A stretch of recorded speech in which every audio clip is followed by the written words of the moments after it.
Soyez bénis. Bienvenue sur Jésus-Christ d'abord, parce que c'est d'abord Jésus. Personne n'a la vérité absolue. Tout le monde se cherche. Amen. Il y a des gens qui ont la décence de le reconnaître. D'autres veulent jouer les petits dieux, les petits docteurs, alors qu'ils ne connaissent rien du tout. Jean 14, 12. C'est très simple. Quand les gens deviennent arrogants, et les gens pensent qu'ils ont la vérité, et qu'ils refusent de comprendre qu'ils ont encore beaucoup à apprendre, et que dans un univers chrétien où il y a beaucoup d'églises, beaucoup de divisions, il est important de marcher par le partage, de ne pas se retrouver en train d'être un petit pharisien qui fatigue les gens, ne pas en train de vouloir imposer aux gens sa logique, être dictateur de la foi. Écoutez, c'est très simple. Quand les gens deviennent comme ça arrogants, il faut les tester. Il faut les tester, et c'est voilà. Donc, on a parlé de la vie d'antenne, c'était un test. Là, j'ai beaucoup de tests pour les gens aussi. Amen. Puisque les gens se disent être bibliques, bon, il faut qu'ils assument leur biblicité. Amen. Jean, chapitre 14. Beaucoup de gens connaissent ce passage, je vais le lire. C'est Jésus-Christ qui parle, hein. Et malheureusement, les bibliques rendent Jésus-Christ menteur. Pas pourquoi j'ai mis ça en vidéo. Les bibliques rendent Jésus-Christ menteur. Je vous assure. Ils font de Jésus-Christ un menteur. Le Christ l'a dit lui-même en Jean 14, 12. Vraiment, je vous l'assure. Celui qui croit en moi accomplira lui-même les œuvres que j'ai faites. Et il en fera même de plus grandes parce que je vais auprès du Père. Non, bon, blague à part. Depuis que tu vois les bibliques là, qui te balancent les passages bibliques dans leur théologie, ils font les vidéos, 1 Corinthiens, 2 Corinthiens, 3 Pierre, ils ont fait comme Jésus. Quelles sont les œuvres de Jésus-Christ? Parce que Jésus-Christ a plusieurs œuvres. Des œuvres spirituelles, des œuvres émotionnelles et même des œuvres intellectuelles. Et des œuvres aussi physiques. Amen. Donc, au niveau des miracles, ceux qui font le bruit là, qui disent qu'ils ont la connaissance, ils sont fondés comme les apôtres, qui voilà, ils sont bibliques, ils ont les écritures, voilà, restons dans la voie de Dieu, beaucoup de bêtises. Ils font comme Jésus. Leur biblicité ne se limite qu'à lire des passages. Est-ce qu'ils accomplissent l'œuvre de Jésus? Ne sont-ils pas des incompétents orgueux, inutiles à cause du Christ? Qu'est-ce qu'ils font de concret? Jésus-Christ guérit les malades. Ils ont guéri qui eux?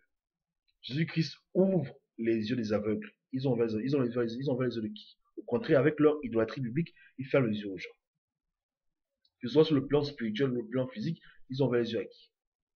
Quel jour? Amen. Le Christ chasse les démons. Eux, ils font la comédie dans leur église. C'est-à-dire que le démon est là, c'est un mec qui manque d'attention, il fait la comédie. Comme dit qu'on voit dans la vidéo, je raconte tout, la comédie totale, les gens mentent qu'ils sont possédés, ils font semblant, ils font n'importe quoi. Vous voyez les vidéos sur Internet, les petits vidéos, je vois la comédie seulement. Amen. Où on donne des coups de poing au démon, le démon a un micro, c'est ça? Ou bien, hein? Jésus-Christ marche sur l'eau. Bon, on va dire que bon, à quoi ça marche sur l'eau? Mais il marche sur l'eau. Hein. Toi, tu marches sur l'eau. Amène un biblique à la mer, tu dis marche, il va se noyer. Sur le champ. Hein? Jésus-Christ multiplie le pain. Eux, ils multiplient quel pain? Au contraire, c'est les plus grands voleurs. Ceux qui volent le pain aux brebis. Ou bien, ils multiplient rien du tout. Ils vont à la boulangerie, ils payent leur pain. 1 euro, 2 euros. Jésus-Christ a changé l'eau en vin. Eux, ils ne changent pas l'eau en vin, eux, ils boivent le jus de raisin. Qu'est-ce qu'ils font ici? Qu'est-ce qu'ils font? Ils font, hein? Ça, c'est au niveau des miracles. Non, si on parle maintenant de l'attitude du Christ, Jésus-Christ était humble. Ce sont des petits orgueils. Ils peuvent jamais avouer qu'ils ne connaissent pas. Ils ne peuvent jamais avouer quand ils font une erreur. Ils vont toujours vouloir camoufler leur erreur et passer dans le mal. Jésus-Christ était amour. Il lavait les pieds de ses disciples. Eux, ils peuvent laver tes pieds. Ceux qui te font des vidéos de 2 heures, ceux qui te racontent des bêtises sur Internet, ils te lavent les pieds. Hein? Ou que ce soit au sens propre ou au sens figuré, il va te laver quel pied? N'est-ce pas, ce sont ces pieds à lui que toi tu laves, puisque c'est lui qui t'enseigne. Ah. Ou bien, hmm? Donc, au niveau des miracles, zéro. Au niveau du caractère, zéro. Ils ne sont pas comme Jésus. Ils ont le cerveau bourré de passages bibliques, et quand on leur dit que le changement vient par Jésus-Christ, ils crient blasphème. Pourtant, ils ont lu 1 Corinthiens, ils ont lu Éphésiens, ils ont lu les évangiles, ils ont lu tout! Ils ont lu et relu, ils sont toujours pareils, ils n'ont pas changé. Ils sont toujours animés de mal, égoïstes, jaloux, envieux, mesquins, manipulateurs, voleurs, bandits. Ils ne changent pas. Ils sont toujours comme ils sont, toujours pécheurs. Toujours, s'ils calomnient, calomnient toujours. S'il est orgueilleux, tu es orgueilleux. S'il est mimant, il ment toujours. Ils ne changent pas.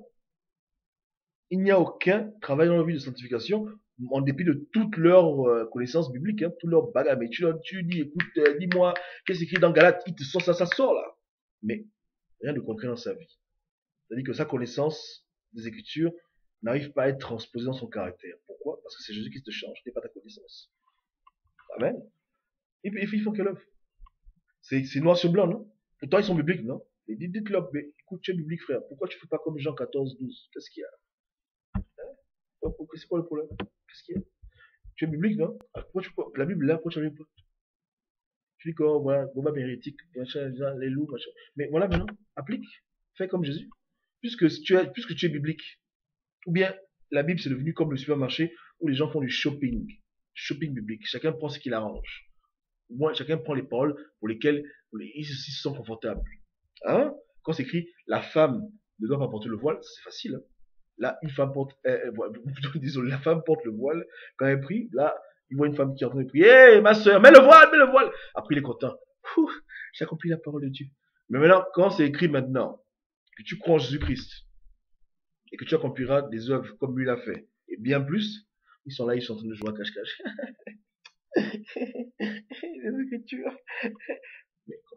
Donc, ils s'empressent vite pour les autres, mais pour les choses comme ça simples, qui se portaient à lui-même, il ne peut pas. Voilà la supercherie qu'on voit dans le corps du Christ. Voilà les comédiens de l'évangile, les incompétents bibliques, des théologiens inutiles qui ne peuvent rien changer dans vos vies. Je vous assure, Christ est celui qui change vos vies. Moi, je ne suis pas changé vos vies. C'est Jésus-Christ. Je ne fais que vous introduire à Jésus. Je dis que voilà Jésus qui est là, allez vers lui. C'est tout. On fait ce moment du tapage pour lui. En temps normal, c'est lui qui change. Il n'y a pas une parole que je vais te dire qui va te changer. Impossible. Il n'y a pas. Tu peux prier pour que Dieu te touche, mais à la fin, c'est Dieu qui va te toucher. S'il accepte même d'écouter ma prière. Amen. Donc, les bibliques là, ils sont où? Vous voulez que je relise? Jean 14, 12. Je sais que beaucoup de gens vont derrière mon dos et ils disent que voilà, n'écoutez pas les vieux gobables, pas nous égards. Ok, je ne refuse pas. Mais eux, ils sont bibliques, qu'ils vous montrent le chemin et qu'ils appliquent la Bible. Amen. À moins qu'ils n'aient pas cru. Hein. Parce que sinon, si ils n'ont pas cru en Jésus-Christ, ils ne pourront pas accomplir les œuvres que Jésus-Christ a fait. Dans leur logique biblique. Amen. Donc, je relis. Christ a dit, vraiment, je vous l'assure, celui qui croit en moi accomplira lui-même les œuvres que j'ai faites.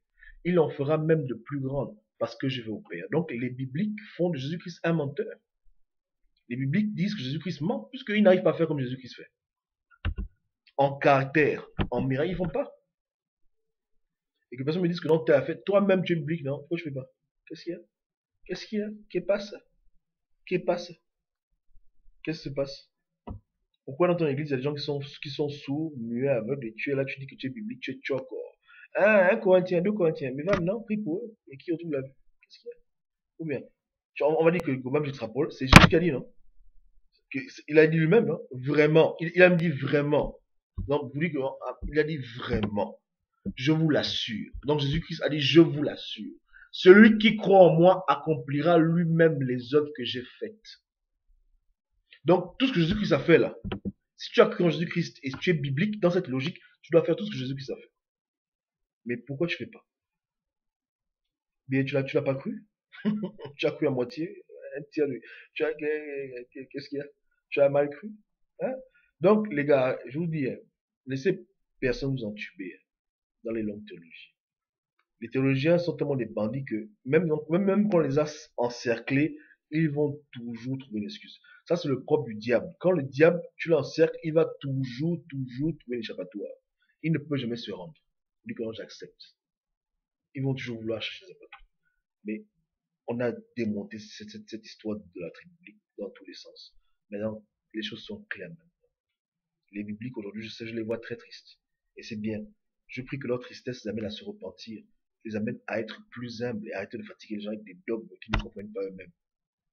Parce que s'ils étaient sur le chemin de la vérité, ils accompliraient effectivement les Écritures selon leur logique. Mais le but, comme je dis à tout le monde, ce n'est pas d'être biblique. Le but, c'est d'être christique. Simplement. D'être christique. Pas tomber dans ce piège de vouloir interpréter les Écritures mot pour mot, ligne pour ligne, n'importe comment. Et en plus, ça ériger des lois sur la tête des gens. C'est très dangereux. Donc, vous remarquez vous-même, hein, les pharisiens sont champions lorsqu'il s'agit du voile. La femme ne doit pas enseigner. Voilà leur hymne national. Ils vont te citer Paul rapidement comme l'éclair, mais lorsque tu leur montres des passages comme Jean 14, 12, ils vont commencer à dire, oh, la Bible, oh, la Bible, ils vont faire le shopping. Amen. Donc, tu es biblique, non? Je t'aime beaucoup. Je peux être dur quand je parle, mais j'aime les bibliques. Parce que au moins, même s'ils sont égarés dans la Bible, du style dans leur idolâtrie, au moins ils ne sont pas idolâtres d'un autre livre. Donc c'est dans leur excès d'amour qu'ils se sont perdus. Et moi qui vous parle, j'étais pharisien aussi. J'étais de ce genre qui pensait que Dieu s'était fait papier. Et qui ne jurait que par la Bible qu'on m'avait remis, mais j'avais jamais pris le temps de demander à Dieu. Donc, quand j'ai connu Christ, j'ai remis tous les compteurs à zéro. Et j'ai commencé à bâtir avec Jésus-Christ dans ma relation. Et Jésus-Christ est devenu le numéro dans ma vie. Le reste m'aide à le connaître. Le reste, ce sont des outils. Ou des moyens. Amen. Donc, je ne veux pas dire que je les déteste. Je suis dur avec eux parce qu'ils méritent qu'on soit dur avec eux. Mais au moins, ils sont les choses de Dieu. Amen. Donc, à la fin, Dieu lui-même sait ce qu'il fera. On va maintenant prier juste pour eux. Mais pour ceux qui doutent et qui pensent vraiment qu'ils ont la sainte doctrine et qui ne veulent pas devenir humbles et partager, Jean 14, 12, Marc 16, 17, 18. Tu vas lire, tu fais comme Jésus, puis c'est bon. Si quelqu'un lit ces choses-là et ensuite il les accomplit à la Christ, je me tais. Je me repens mes vidéos tranquillement. Tranquillement. Amen. C'est tout. Mais il ne vient pas m'amener des doctrines, des dogmes, mais tu ne peux pas faire comme les apôtres. Arrête. Et que les gens arrêtent de vouloir interpréter ce que Paul disait avec autorité. On ne peut que spéculer. Dieu nous guide. Et pour autre part, on a compris, on est beaucoup à compris qu'il ne faut pas prendre les choses hors de contexte dans les épîtres, etc. Et que voilà, la Bible, c'est ça pour les références, c'est ça pour forcément penser c'est écrit, et tu vas être à ce standard-là. La preuve, c'est écrit qu'il doit faire comme Jésus, il ne fait pas comme Jésus. Donc pourquoi il fatigue les femmes quand c'est écrit que les femmes doivent porter le voile? Qu'ils comprennent les circonstances dans lesquelles les choses ont été dites, qu'il aille plus loin, au-delà juste de la simple lettre. Il y a un contexte là, il y a beaucoup de connaissances qui est derrière tout ce genre de choses. Amen. Voilà. Donc quand tu pousses la réflexion, tu commences à comprendre vraiment le sens des phrases que Christ a dit, et tu commences à voir aussi leur complexité, et ça t'amène aussi à être humble. Amen. Ne pas fatiguer les gens. Si tu n'arrives pas à faire comme Jésus, tais-toi. Ne fatigue pas les gens avec les dogmes. Dis que voilà, si une femme porte le voile, porte pas le voile, elle va en enfer, Dieu va la frapper. Tu es qui pour sur bêtise? Hein? Dis que, pour ma part, la femme doit enseigner. Donne ton point de vue, tu es libre. Mais attention à ne pas vouloir ériger sur tête des gens des commandements, comme si c'est commandements du Seigneur, quand ce n'est pas le cas. Amen. Donc, les bibliques, game over. C'est terminé maintenant. Que Dieu vous aide. Je prie pour vous. Que Dieu nous aide tous, parce que moi, je n'ai pas la vérité. Je me cherche. Donc, que Dieu nous aide. Humilité, partage. Voilà mon dernier message. Amen.